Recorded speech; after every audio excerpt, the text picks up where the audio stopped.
the 6 hostages that were killed over the weekend, these 6 Israeli hostages, there is a growing understanding that we have understood for, I don't know, 7 or 8 months, but at least within the mainstream press, that Netanyahu is blocking a hostage and ceasefire deal. I know I bring it up all the time, but Anthony Blinken, who is as responsible as anybody in the American government besides Joe Biden, tweeted out on October 8th that he agrees with the Turkish diplomats who said we need to have a ceasefire and hostage negotiations. That tweet was up for a few hours, and then he was told to delete it. And that forces that had him delete that tweet are responsible for hostages being dead. And Netanyahu, throughout this press conference that we're about to play for you, cited Blinken multiple times in terms of his public statements in saying that it's Hamas who is blocking the ceasefire deal. So you can see here how the lies by the Biden administration are being used for propagandistic purposes for the Hitler of our time.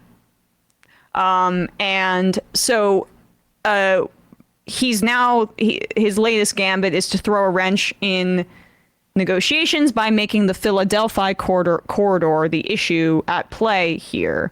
And the obstacle and Philadelphia for him, corridor is not a name of a hostage. I'll just make that clear. It is not. It is also not the name. It's not named after Netanyahu's hometown, although I looked into that. I was like, seems very, it's odd that he grew up in Pennsylvania and this is called the Philadelphia corridor. But no, that's just the reality of what it means to be an Israeli settler colonizer in the 21st century. So this corridor is basically the southern border of Gaza, which borders Egypt.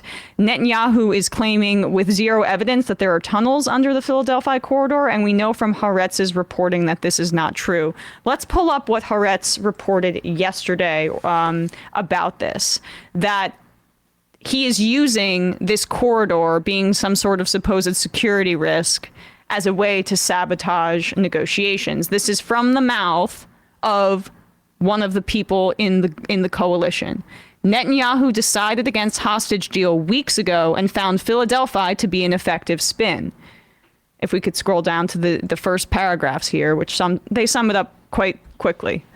Benjamin Netanyahu decided some weeks ago that he does not want a deal. And when it became possible, he got nervous and did all he could to torpedo it. He figured out that by using the Philadelphia corridor, he could also draw the sane right to his side and win some points with this group.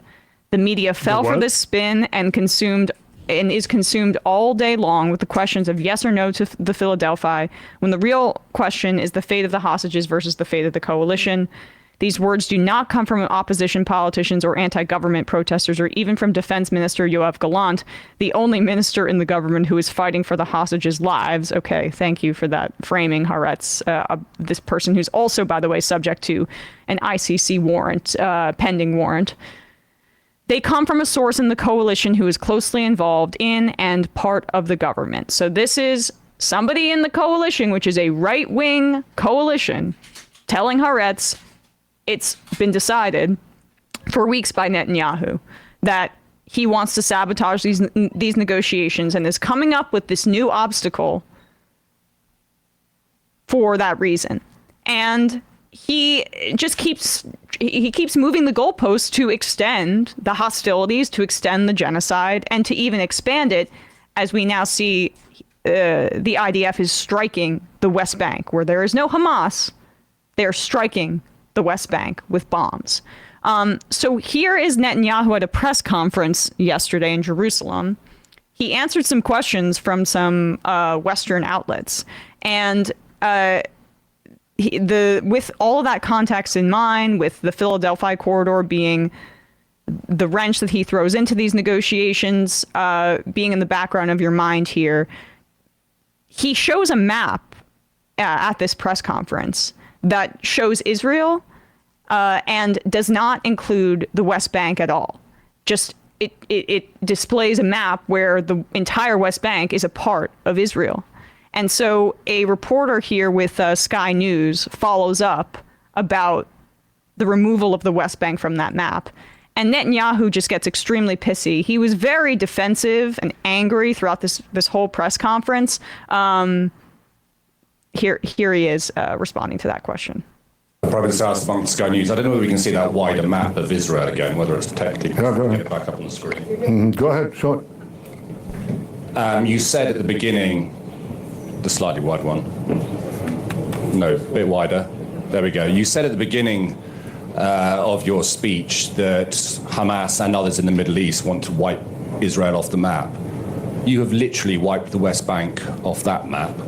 Is that official policy now, that the West Bank doesn't exist? No, I didn't include the Dead Sea. It's not shown in the map. I didn't show the Jordan River. It's on this map. I didn't show the Sea of Galilee. Those it's are on that geographical map. features. This is a population of Well, 2 I million didn't Palestinians who live there. didn't get into that. I was talking about Gaza. There is a whole issue of what to do, how to achieve peace between us and the Palestinians in Judea and Samaria. I didn't get into that. That's another press Judeans, conference. actually pause it. Okay. There you So go. within, I mean, we know what he's doing. Well, that's the thing is this is not new. Bradley, if you can go to sound polls real quick. Like he was at the UN General Assembly in 2022 and he showed a different map. And like I appreciate, you know, the new ability to like bring this to him, but here he is, and this map doesn't include the West Bank or Gaza. So, you know, it would have been nice. It'd be nice to get everybody up to speed on this. And, you know, I again, like I don't know what the position is as like somebody in a press conference like this as a journalist, because at a certain point you do need to just underline, hey, you just erase them from the map. It's frankly the editors of the New York Times and Washington Post and major cable networks that need to be like, that need to admit, rather than try to intentionally obscure the fact that this is the plan, and it's always been the plan. A one-state reality from the river to the sea. And that's why they get so outraged when pro-Palestinian anti-genocide demonstrators invoke that language. It's because that's exactly what the vision that they want to impose. But not one secular democratic state where Palestinians and Israelis live amongst one another from the river to the sea like we advocate for. Israel is the one who wants to wipe all the Palestinians out of there for one Jewish state. And unlike the Palestinians, they have the means to do so, as they have been demonstrating for the past 11 months. And in fact, you pay, listener, for their means to do so with your taxes. And that is why we comment on this, right? This is not protesting, or political commentary isn't just about calling out things that are bad in the world. It's about the ones that our government and you are complicit in, right? Just by the fact that we pay taxes into this, or the voters aren't complicit, but our country is, of course.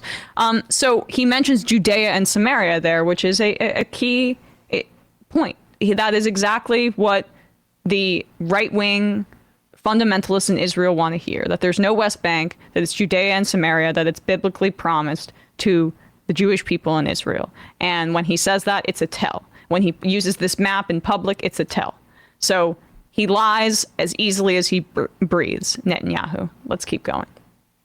A whole issue of what to do, how to achieve peace between us and the Palestinians in Judea and Samaria. I didn't get into that. That's another press conference. I'll be happy to do it. In where? To wipe out some of the misconceptions and the slanders and lies that are directed at us. We don't intend to drive these people away. They want to drive us away. Rejection. It's a big difference. You know, every day they target us. You know what they teach in the schools, in the PA schools? They teach exactly the same thing that they teach, the same textbooks, as in the same textbooks here in the PA schools as Loves here. a visual aid. Same thing. Israel has to be Pause it destroyed. real quick. Kill as Just stay tuned to the fun half where we get into what is in Israeli podcasts. But go ahead, Bradley. many Jews, pay for slay. The more Jews, the more Israelis you kill, the more you get paid. There's a difference in strategy. You know, Hamas believes that the way to destroy Israel is through outright terror and military confrontation immediately, backed by Iran. Excuse me? So part of the Iranian axis.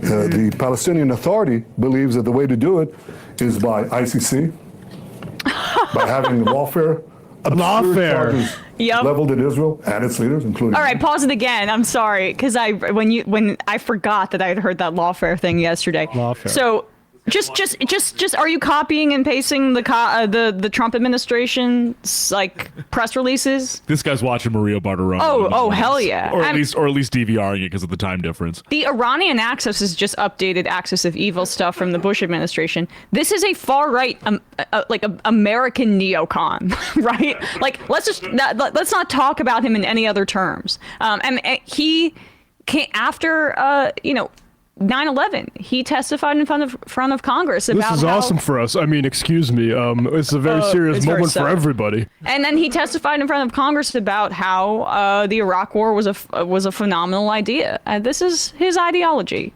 So keep going. Absurd charges leveled at Israel and its leaders, including me. Enormous pressure to drive Israel to indefensible boundaries, where the boundaries would be right here, right next to Tel Aviv. That's it. 8, That 10 means stop miles from the sea, occupying and then places. push to So the sea. 1967. There's a difference. But the goals are the same. I do want to. No, I didn't show that, but if you want, Alistair, I'll admit that. next press conference, I guarantee you can ask all the questions you want, and I'll give you the answers, the truth, the facts that your readers and viewers do not get. In this horrible harangue of this one democracy fighting this just war, with just means, against the most horrendous savages on the planet. And Israel is being condemned. Yep. Israel is being pilloried. Israel is being slandered. This is something that not only affects the Jewish people.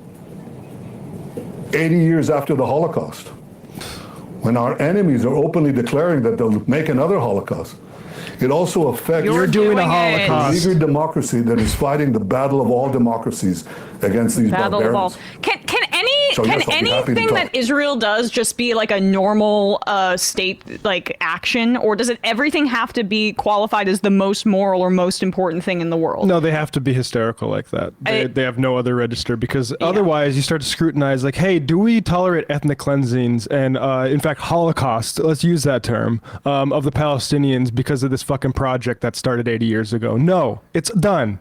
Like, and none of the actual people agree with that. They all want the two-state solution. We want one Palestine where everybody lives safely. Now, that is going to be a huge project. You know what's also a huge project? The one being undertaken right now by the American government and Israel, which is to expel them from all those lands and rewrite the map. Those are both utopian projects. Which utopia do people want? Right. And unlike the people in Israel, we believe that actually racial and religious and ethnic integration is the path to peace, because I like democracy personally, not apartheid. people begin to understand one another. The dehumanization that Israelis engage in, and we'll play that later, about how that podcaster said that most Israelis, they won't say it out loud, but if they could just press a button and kill all the Palestinians in one fell swoop, they would. Those kinds of things, when you're neighbors with somebody who's Palestinian, that's just how hatred kind of gets melted away. It's a very difficult process, but this is how it was imposed on apartheid South Africa. It's how it was imposed upon the Jim Crow South, and we have enormous problems in that area. But that doesn't mean that we pursue genocide to eliminate it. If I'm sending billions of dollars over there, it's for peace. It's not for destroying a population intentionally, which is what's happening. And even if, say, Israel is successful and they complete their genocide of the Palestinian people and they secure one Jewish state from the river to the sea, okay? A reality I don't even want to envision, but say they do. You think they're going to stop at the territory that they possess in the Gaza Strip, where they take it, in the West Bank? You think that Israel's going to stop, or are they going to attempt to expand with impunity into other countries like Jordan and Syria? Take back Sinai? Why did they ever give that back? So at the end of the day, these are belligerent actors who need to be brought to heel, and the Biden administration has been unwilling to do so. Hey, folks, don't forget to hit the subscribe button and check out our daily show. We do it every day at 12 p.m. Eastern for about 2.5 hours. We even take phone calls. You should check that out.